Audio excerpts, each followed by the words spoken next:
How's it going, YouTube? Dr. Jones Toy 1 here. I just wanted to make a little install video of this PMR Pro Mod Racing Jackshaft kit for the DB30RR. I hadn't seen any videos online about this, so I'm going to go ahead and make one for this style frame of the Doodlebug. What you see here is what you get when you order the kit. I also went ahead and ordered this 2550 clutch spring. This is similar to what they use in the Max Torque SS style clutch. It's the 6-shoe clutch. Other than that, here's the invoice from Hot Rod Mini Bike where I got it. So all told, it's about 150 bucks. I think you can get a discount though if you give them your OMB forum login or username. But yeah, we'll go ahead and try and keep it as short and sweet as possible, and subscribe to the channel and comment if you have any questions. Back here, got the mini bike up on sawhorses. I don't have any kind of lift or garage, so just gotta make do with what I got. First thing you gotta do is take off the clutch cover, chain guard. Then we're gonna have to take off the chain, and then clutch behind the clutch guard. And also, once you get all that off, I'll probably clean it up a little bit, and then probably mount on that jack shaft here at an angle. So we'll get started working on that, and we'll be right back. Alright, just to go over step 1 on the instructions. It's to remove the chain guard and the plastic clutch guard. So I went ahead and did that first, and then take off the chain master link. That way you can remove the chain without having to unbolt the engine from the frame. Remove the master link and drive chain. So yeah, and then to get started on the next part, to remove the clutch, I got a little metal rod in there to keep it from spinning, and then went ahead and took off the clutch and the center bolt, and remove the clutch. You have to remove the snap ring. So when you do the snap ring, you can actually, it's a good time to oil up the bushing in the clutch. And I also have that spring, so I'm going to go ahead and install that 2550 RPM spring while I have it removed. The clutch was stuck on the crankshaft a little bit, but I had taken it off about a year ago, so just kind of put a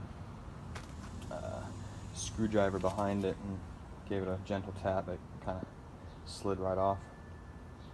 So that's that step. Next we'll be moving on to step 3, where you mount the jack shaft assembly to the engine side cover right here. I went ahead and put on the crankshaft. I hand tightened these 3 bolts.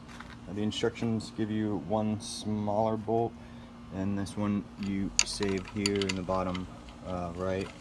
So yeah, I'll go ahead and get that in there and head on to the next step. I just went back and took the jack shaft off because there's a bolt that's in here that needs to be removed because it interferes with the jack. That's actually where you hung the old clutch cover. So I need to I had to take that off, and then the instructions say to use this bolt right here, the new bolt that comes with the kit, to hang that clutch cover bracket back on there. I also disconnected the spring. Some people say they still use the chain tensioner. I undid the spring to the chain tensioner, but some people say they don't use it at all. So I'm just going to leave it the spring undone for now, and if there's any clearance issues later, I'll just take the whole thing off. Now, as you can see, I've got the crankshaft back on. It's just hand tightened, but you've got all the clearance that you need right now. So basically all I had to do is remove that little nut that was holding that bracket for the clutch cover. Next you have to install the supplied spacer. Well, first I put on this washer they give you, and then the spacer, and the jack shaft is all the way forward right now. Now I have the clutch installed with the sprocket facing in, and then there's also the spacer down in there. There it is, you can see it. So it definitely has the clearance for the chain that it's going to need. Now you just hand tighten this bolt that they gave you with the kit, and I'm going to try and hand tighten these down in there and see if I can get that primary chain to attach.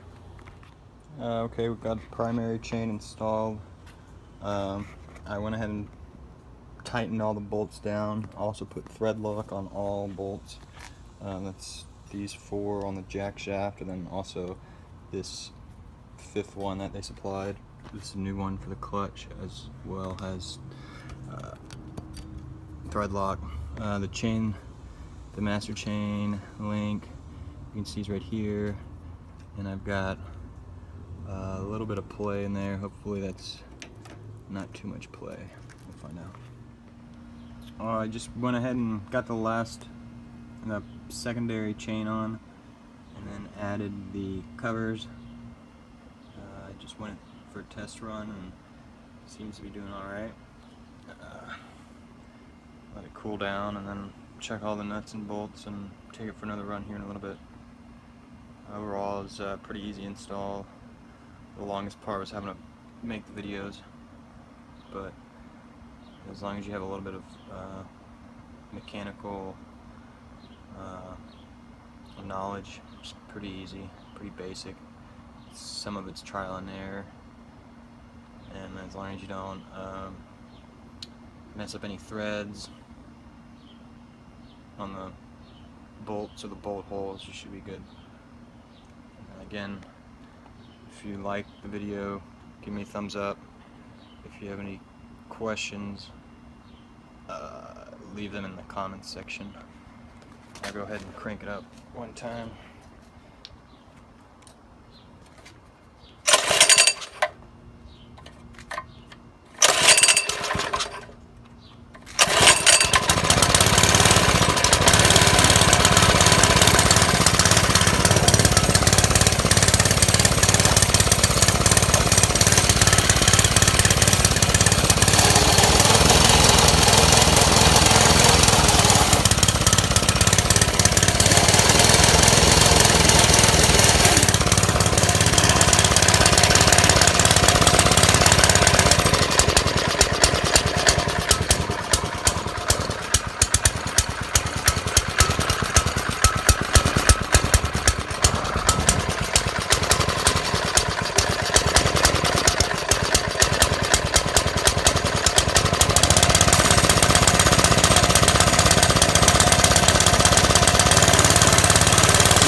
Idle is way too high, but I'm about 200 pounds, so it is what it is.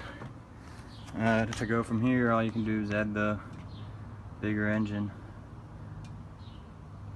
Top speed is slowed down a little bit, but I guess that's what happens when you add another chain and extra sprocket.